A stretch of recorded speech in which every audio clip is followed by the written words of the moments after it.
Ladies and gentlemen, welcome back to the League 2 review. We had a 9-goal thriller at the county ground, some big promotion teams dropping points, a massive relegation at 6-pointer as well, or a couple of relegation at 6 points. I'm going to talk about it all in today's video. If you do go on to enjoy, make sure to drop a like on there for me and subscribe to the channel as well if you are new. 120 likes as always would be massively appreciated, and don't forget to get your thoughts in down in the comment section down below. Who do you think will be promoted? Who do you think will be relegated? Let's waste no further time and get straight into it. We'll start out firstly then with Thursday night's clash between Crewe, Alexandra and Cheltenham Town. I'm now recording this on Monday afternoon, so this game feels like a long time ago. I didn't actually get the opportunity to watch this game, but the visitors took the lead through George Miller. Some nice play by Jude Boyd down the right hand side. He whipped it in and George Miller basically had a free header 6 yards out. Then Cheltenham were awarded a spot kick. It definitely hits his hand. It's in an unnatural position, but I don't think it's intentional really from the Crewe player, but I think probably in this day and age it is a penalty. Ryan Haynes then crashes his against the crossbar and Crewe are then awarded a penalty just before half time. I think Kane Hemmings wins it. He then converts, drills it low down the middle, and that obviously sent both teams in at the break level. Going into the second half, nothing really happened then until quite late on in the game where Jordan Thomas would tap home from a Adadokan cross, where just Crewe again really poor defending, basically a tapping unmarked at the back post for Jordan Thomas, who continues to score goals at this level. Just 8 minutes later, Dulson would then score a goal which you think would potentially wrap up the game from outside the penalty area off the inside of the post. A great strike from him. Crewe did pull a goal back in the 95th minute. Looked like it took maybe a little bit of a deflection, but wasn't to be for them, as their playoff hopes now, with only 4 or so games to go, they are looking really far-fetched. In terms of the statistics, again, as you would expect, Crewe dominated possession, but Cheltenham created more XG, more shots, slightly less shots on target as well. And in terms of the league table, then for Cheltenham, it doesn't really mean all too much. It's nice for them to finally put an end to their horrible run of form that they had recently been going under. You know, if they can maybe try and finish in the top half, that'll probably be their aim between now and the end of the season. But Crewe are now 5 points off the playoffs with only 4 games to play. They probably need to win their last 4 matches to make it in there. It's been a real disappointing end to the season. Just 1 win in their last 5, just 4 points picked up out of their last possible 15 available. Not ideal for them whatsoever, and like I say, it probably does kill all playoff hopes that they had now. Salford City picked up a big 3 points in the Friday night clash away at Notts County. Former Bradford City man Matty Platt scoring an own goal just before half time. It's a nice play from Salford down the right hand side. The ball was cut back to Cole Stockton. He took a shot, and I think he originally shoots it into Bedo, and then that then deflects into Matty Platt, which wrong foots Sam Slocum, and that sends the visitors in at the break with a 1-goal lead. Kelly Namai will double that just 8 minutes into the second half, and despite Dave McGoldrick pulling a goal back in the 6th-7th minute, some pretty scrappy play really from a set piece, Salford originally allow a free header. McGoldrick doing what he always has done at this level. Luke Garbutt would then wrap up the scoring in the 7th minute, just 10 minutes after McGoldrick's strike, where Notts just failed to clear a free kick really. And I think again it might take an odd deflection or two, but it does seem to just go through at Sam Slocum. You look at the Notts County players coming on off the bench, like with George Abbott, Jody Jones, Mai Traore. They've got some decent options there.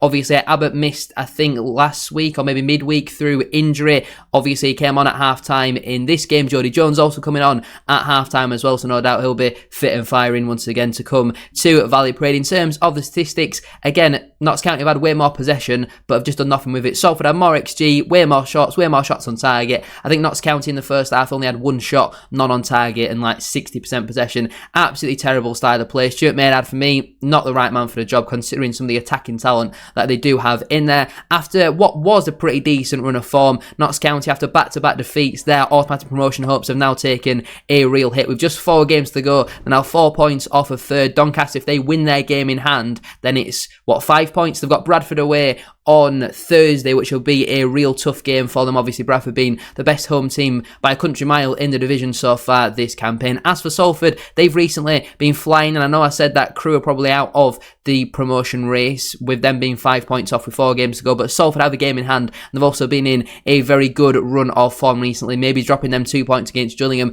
could come back to kill them at the end of the season, but I think whatever happens, Kelly Namai is surely going to be playing in League 1 next season. Will it be for a Mansfield or so many many different teams they could potentially go to, but Kelly Namai is a serious player. I'd love him at Bradford City. I think he's destined for League One. As for Notts, terrible. Just terrible. They're only 3 points from falling outside the playoffs now. Into the Saturday early kickoffs then, Doncaster and Wimbledon played out a 1-1 draw as a big promotion 6-pointer. The points were shared in the end in that one. Alistair Smith opened the scoring after just 5 minutes. Matty Stevens put in a looping ball into the box. Alistair Smith gets his big left boot on the end of it, and I think maybe Sharman Lowe could potentially do a little bit better with it. Then on the 28th minute, Jake Reeves, former Bradford City player, would see a straight red card for a pretty high challenge. You know, his studs have gone straight into the thigh of somebody. I don't think he can really have many complaints, and he's obviously dismissed for that. Billy Sharp was then subbed on in the 71st minute, and I think it was 53 seconds later he had been sent off for headbutting Mr. Short Shorts himself. Maybe he was so disgusted by how short Joe Lewis's shorts are that he thought, have some of that. And to be honest with you, I don't blame him. I would have probably done the same thing. 7 minutes later though, Jamie Sterry would come up with an equaliser for the hosts. Shot from distance. He scored a couple of important goals recently. You think the winner late on against Cheltenham the other week, and now this one with 11 minutes to go. Joe Lewis did have a great chance for Wimbledon late on in the game, 1-on-1.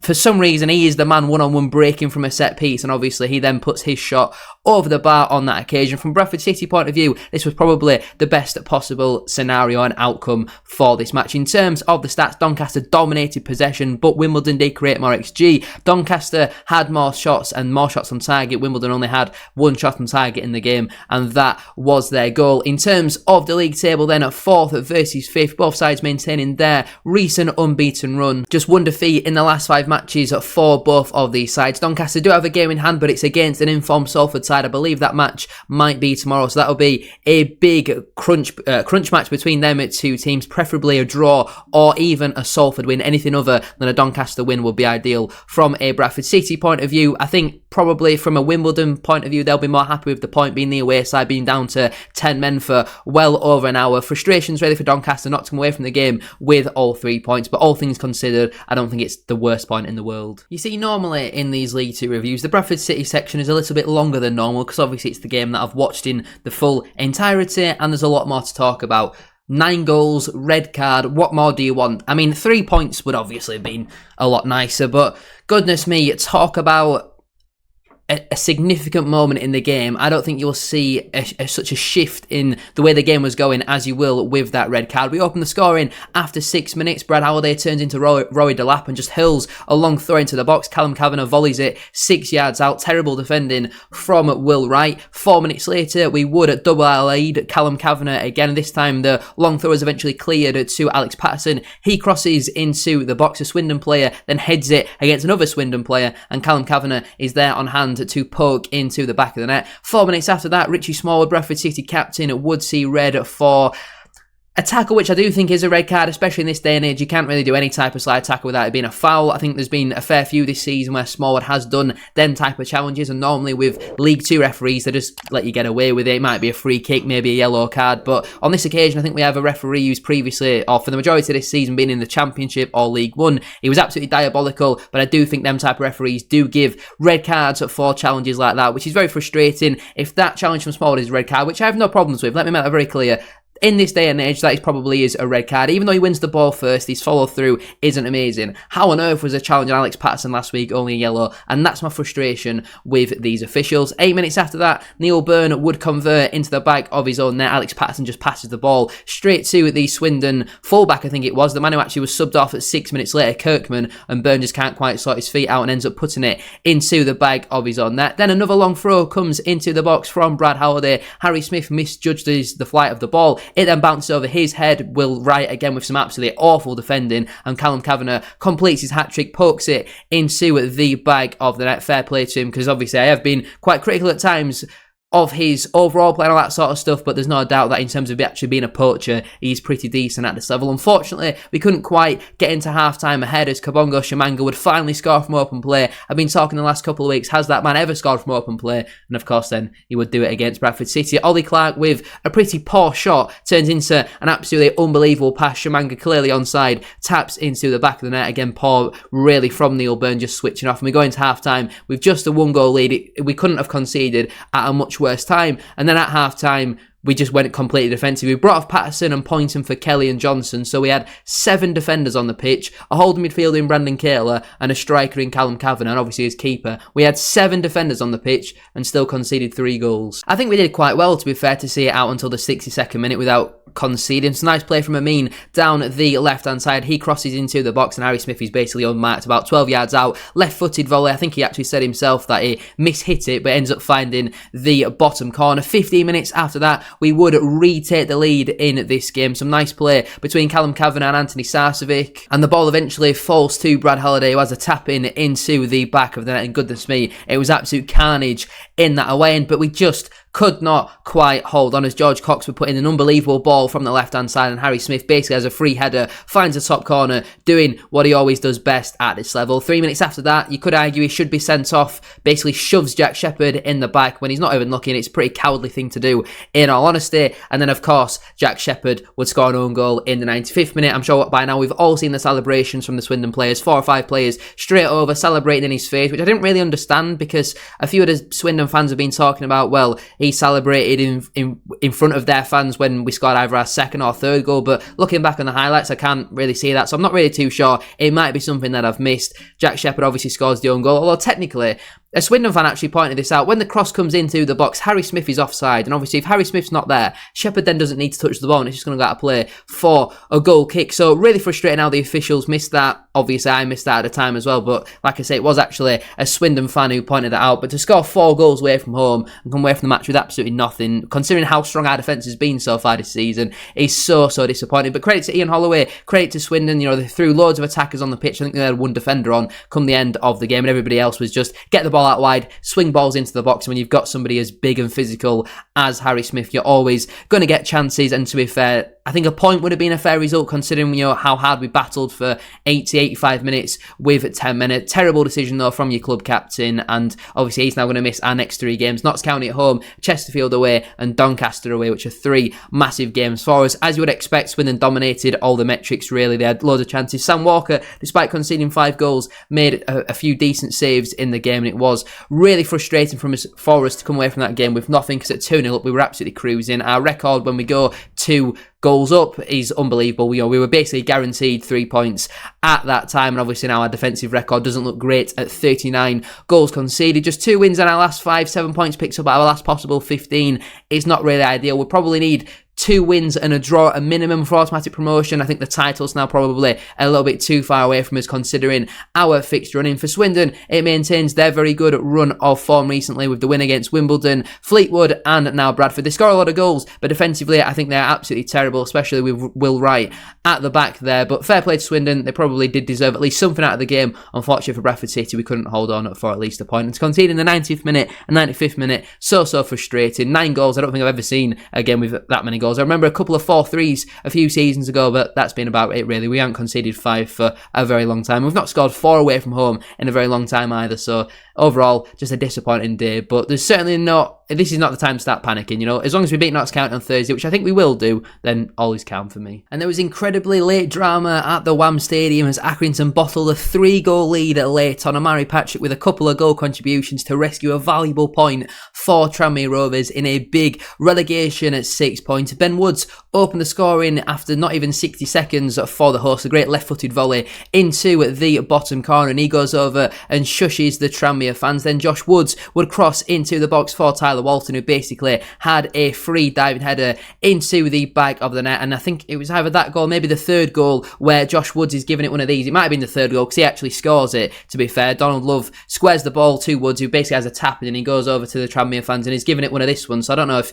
Tranmere fans have been talking about him. Can't have been the Accrington fans, because there's only about 20 in that stand, and eventually they look very silly giving it the shush and the talking too much when you are 3 goals up at home and then up bottling it in the final 12 minutes. Mari Patrick pulled one back with a brilliant free kick, to be fair, up and over the wall, right into the top corner. Just 3 minutes from time, Christian Dennis would rocket an absolute worldie into the top corner. Another assist for Amari Patrick, and then in the 101st minute, 90 plus 11, Amari Patrick would step up and score an absolute screamer again. 3 worldies, to be fair, from Tranmere. When you're scoring 3 goals like that in the final 12 minutes plus stoppage time, So surely something is written in the stars, but the togetherness, the spirit, when that third goal goes in, you can just see the pure joy and elation on the face of Tranmere fans. It's absolute carnage in the away, and there's fans on the pitch. You can hear the screams from all the management staff as well, and it almost gave me goosebumps, really. It was absolutely brilliant to see, and obviously it doesn't affect my club whatsoever, but that is what football is all about. And people who don't actually go to football matches, they always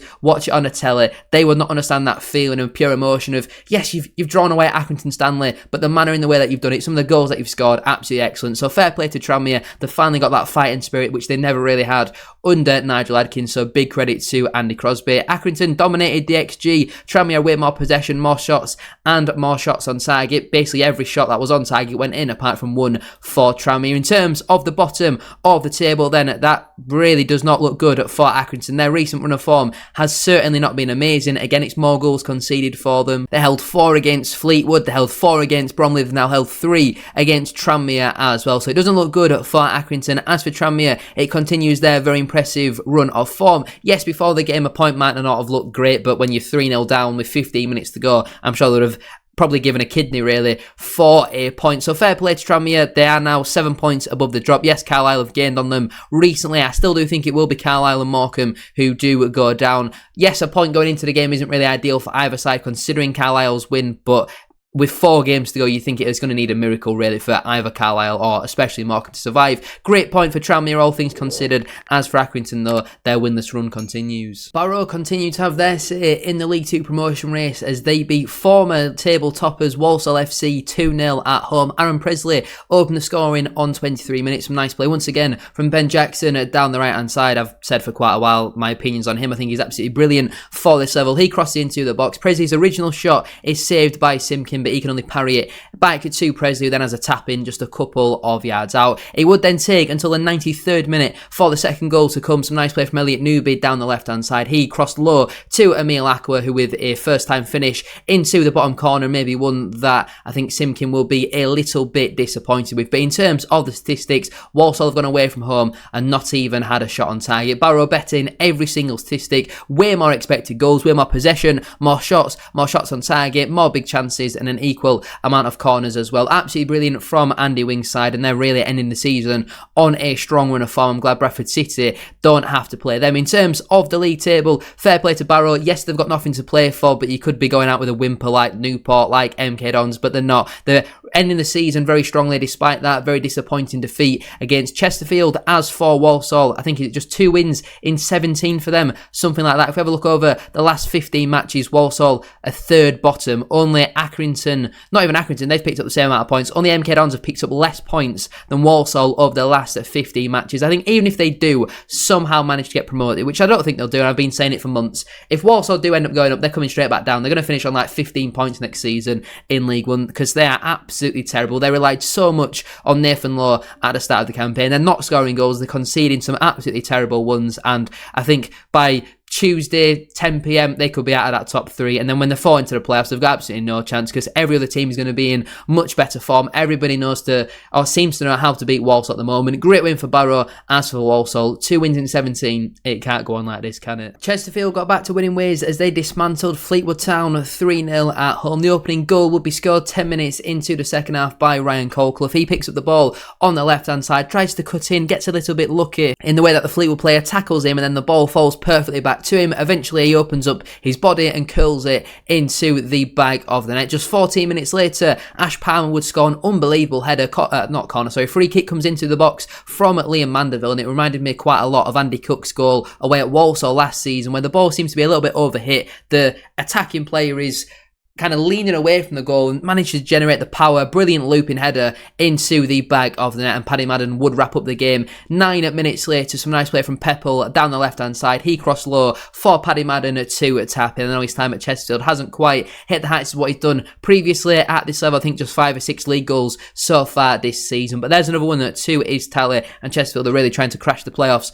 come the end of the season. In terms of the statistics, total domination really from Chesterfield. They scored with every single one of their shots. shots on target, but way more XG, way more possession, way more shots, loads more corners as well. And in terms of the league table, it does now lead Chesterfield at just 4 points off of that top three. Could they, not top three, top seven, sorry, could they come back and look at the draw at home to Gillingham or the demolition away at Tranmere and think that's where the season just about got away from us? They're probably going to need to win 3 and draw the other one of their last 4, if not win all 4. And they do have some pretty tough games in there, but with the players they've got, the team they've got, why can they not try and crash the playoffs? As for Fleetwood, it has just been a season of inconsistency. Drew with Tranmere, then battered MK Dons away from home, battered Accrington away from home, then were thumped at home to Swindon and beaten pretty comfortably away at Chesterfield. Far too inconsistent, and that is why they are 13th in the table. As for Chesterfield, nice for them to finally get back to winning ways. I'm sure the last 2 results have probably felt like a long time ago since that win against Carlisle, but they got the job done. All they can do is focus on themselves, win their matches, and who knows where it could leave them come the end of the season. Gillingham put a stop to all the draws that they'd been having recently with a 1-0 win at home to MK Dons. The only goal of the game coming in the 95th minute. Max Clark swinging a free kick into the box. Conor Masterson had a free header back across goal, and Bradley Dackey's unmarked then at the back post. It takes him a while to control the ball and eventually tap it into the back of the net. I'm sure his time at Gillingham hasn't quite worked out for the fans, for him, for the whole team really, since he has returned. It's been another one hampered by injuries and all that sort of stuff, but nice for him to come up with the winner in a game which, come the end of the season, is not actually going to mean all too much. But Gillingham is certainly ending the season on a much more positive note compared to MK Dons. And again, MK Dons have dominated possession, had 4 shots, not on target. It's a classic MK Dons performance. Dominate possession, but just do nothing with it. Absolutely no creativity. They did have the ball in the back of the net in the first half, but that was rightfully ruled out for offside. I think it was Gilby who played it through to Scott Hogan. In terms of the league table then, MK Dons really are ending the season with a whimper. It's currently just 1 point picked up out of their last possible 15 available and 4 straight defeats on the bounce. As for Gareth Ainsworth, he's still yet to lose since coming in. I think it is 4 draws and a win since he took over from obviously being at Shrewsbury Town manager. They're obviously building something for next season. If we have a look at the form over the last 20 games, MK Dons have picked up 12 points out of a possible 60. Is that correct maths? 20 times 3 is 60, 12 points out of 60. Absolutely embarrassing. You look at top of the table, of course it's my team Bradford City, but that is irrelevant to the point that I'm making here. Absolutely diabolical. They need to get in a proper manager, a motivator, and not a possession-based under-18s coach from the Premier League. Get in a Neil Warnock, get in a Sam Allardyce, get into some of these pansies that are playing for MK Dons, because mentally they're so weak. Pathetic, absolutely embarrassing. Great win though for Gillingham. As for MK Dons, they continue this form into next season, they could be a non-league club, where some people would argue they deserve to be. Harrogate Town fought back from 2 goals down to rescue a very important point at home to Grimsby Town. I think, is it Kieran Green? What is this guy's first name? It is Kieran Green. Oh, what a brilliant guess that was from me. Kieran Green opens the scoring on 39 minutes from, about 70 yards out. Now, for me, it's not goal of the season, because yes, it's from 70 yards out, but there's no goalkeeper in the net. So, yeah, it looks cool with the distance and all that sort of stuff, but I think a goal from 40 yards with the keeper actually in the net is a better goal, in my personal opinion. You might disagree. It's still a brilliant strike, to be fair, and one that not many footballers could pull off. Grimsby fans have been telling me all week how it was a crime that I didn't have George McEachran in my top 10 League 2 midfielders list. In my opinion, I think Kieran Green's better. You might disagree. Let me know your thoughts down in the comment section down below. Grimsby would double their lead just before half-time. Long throwing isn't clean. It comes to Svan Thorson on the edge of the box. He drills it into the back of the net. He's maybe not got as many goals as what I thought he would have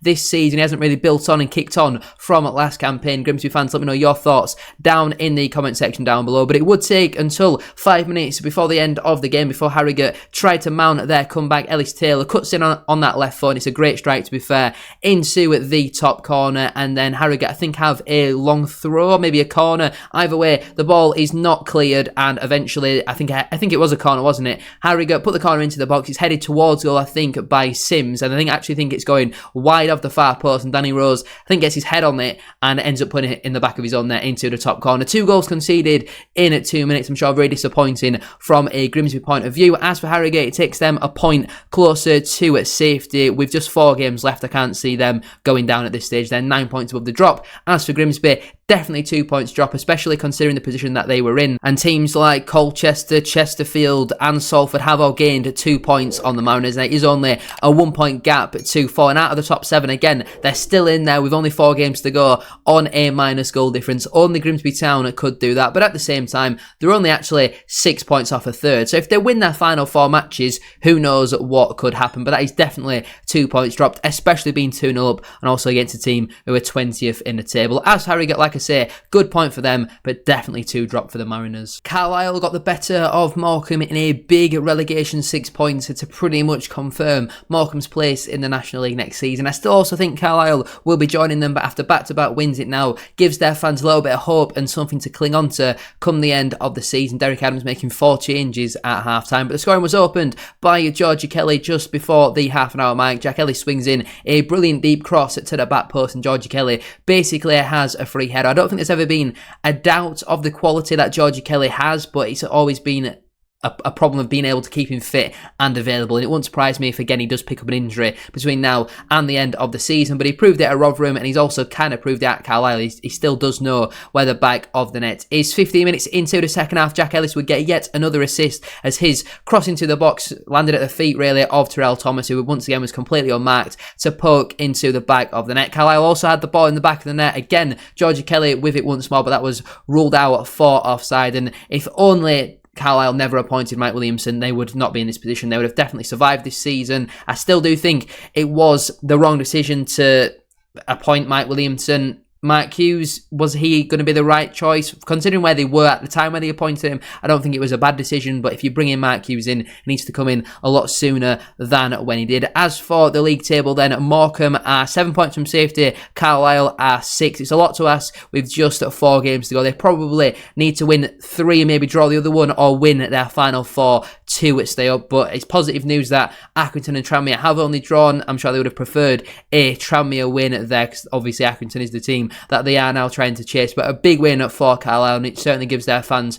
something to start believing about. There'll be a lot packed into Brunton Park on Saturday as well, and fingers crossed they can beat Port Vale, although I still think they're going to run away with the title. We'll get onto them in a minute. Colchester gained the ground on Grimsby with a brilliant 2-0 win away at Newport County. It took until the 88th minute for them to break the deadlock, and it would be former Bantam Fika Kelleher who headed home from a Mandela Egbo free kick. Now, it was really weird the way that Newport set up the free kick. It was only about 22 yards out, something like that. They only had 3 players in the wall, and then when eventually Keller heads it in, there's 4 Colchester players who are basically unmarked and only 1 Newport player anywhere near them. It is absolutely terrible defending from Newport. You can blame Nelson Yardin for a lot of things, but that is just a lack of commitment, a lack of endeavour, and I'm sure Newport fans will be very happy to see the back of a lot of this current playing staff, especially defensively, because goodness me, they are absolutely awful. And then the scoring would be wrapped up at 6 minutes later. Newport pumper, free kick long, it's cleared very easily. It's like a 4-on-1 counter-attack. Anthony Scully shot straight at the goalkeeper, and it squirms through the legs of Nick Townsend. I still stand by the fact that he's one of the worst in the entire division. They need to get rid of him at the end of the season because he is absolutely shocking. In terms of the stats then, Colchester had more XG, more possession, less shots and less shots on target, but much more big chances as well. As for Newport, their season's been done for quite a while, so it doesn't really mean all too much, but just 1 point picked up out of their last possible at 15 available isn't ideal. That is as bad as MK Dons. It's back-to-back defeats for them, and just going to be another terrible end to the season. As for Colchester, like I mentioned, it takes them 2 points closer to the playoffs, maintains their unbeaten run after back-to-back defeats against Bradford and also Grimsby as well. Now only 1 point off with better goal difference, 4 games to go, plenty still to play for, and if I was a betting man, maybe you would back Colchester. I don't know, let me know down below, who do you think is going to sneak that final 7th spot, or could Grimsby and Colchester get in there and Notts County potentially drop out? That I certainly wouldn't bet against that, in all honesty, but a big win for Colchester, especially in the manner that they've done it so late on. Fair play to all those fans who did travel, and yeah, big win for Danny Cowley's side. And finally then, we have Port Vale, who dismantled Bromley 5-0 at home. Now, coming into this game, I thought, well, Bromley could maybe go there. You know, we've seen it this season where Bromley do well against the better sides. They could maybe nick a 1-0 win, make it frustrating. Port Vale had gone with the cheaper tickets option. It was practically a sold-out Vale Park, and then within 5 minutes, it just there was no looking back really for Port Vale. They opened the scoring through Shorrock on their left-hand side, a great strike, and I don't know if it takes a deflection or not. If it doesn't, I think it's pretty poor goalkeeping from Bromley. Talai then has the ball in the back of the net, but that is ruled out for offside, but then he has the ball in the back of the net, and that one is not ruled out for offside. A great composed finish, to be fair, and the Bromley keeper had no chance. George Byers then scored within 60 seconds of him coming onto the pitch. Bromley just can't quite clear a set piece, and then Byers is eventually there on hand, 6-7 yards out to stab into the back of the net. I'm not too sure why you were cupping his ears to the Port Vale fans. You all know my opinions by now, regardless of whether you're the best player or the worst player. I don't really understand cupping your ears to your own fans. 2 minutes later, Lawrence Talai would score a brilliant goal. Mitch Clark, pumps the ball along. Talai was a brilliant control and then just drills it into that near post. He's one of the most informed players in the entire division, and he's been one of the best strikers in the league so far this season. I've no idea why Darren Moore was using him as a winger at the start of the campaign, but I've said it before, I'll say it again, he is the dog's bollocks. And then Ryan Crosdale would wrap up the score in 8 minutes from time with a tapping after some nice play from Omalu down the left-hand side. He got an assist within 2 minutes of coming on off the bench. Can't say I've heard of that name before. Is that a youngster potentially? Port Vale fans, let me know down below. But as you would expect with the stats, totally dominated by Port Vale in every metric. XG, possession, shots on target, big chances, and unfortunately for them, not corner kicks. But a massive win for them. They're definitely going to get promoted. There's a 5-point gap now between themselves and fourth. They're probably going to go on and win the league as well. 4 straight wins on the bounce. They've got, on paper, one of the best teams in the entire division, and that attack is absolutely criminal for this level. Absolutely outstanding. As for Bromley, they're inconsistent. That's why they're in mid-table, and that's where they're going to finish. But still, a great first season in the FL. And that wraps up today's League 2 review. We've just 4 games to go then. I think Port Vale are going to win the title. Doncaster will finish second, and Bradford will finish in third. Wimbledon will finish fourth. Walsall will finish fifth. Colchester will finish 6th, and Grimsby will finish 7th. As for bottom of the table, I think that'll be Morecambe. Carlisle will also go down with them as well. Thank you so much for watching today's video. Don't forget to like, comment and subscribe. 120 likes, as I mentioned at the start of today's video, will be massively appreciated, and feel free to check out the channel membership scheme as well if you haven't already and you want earlier access to every single video. Thank you all for watching, and I'll see you very soon for another one.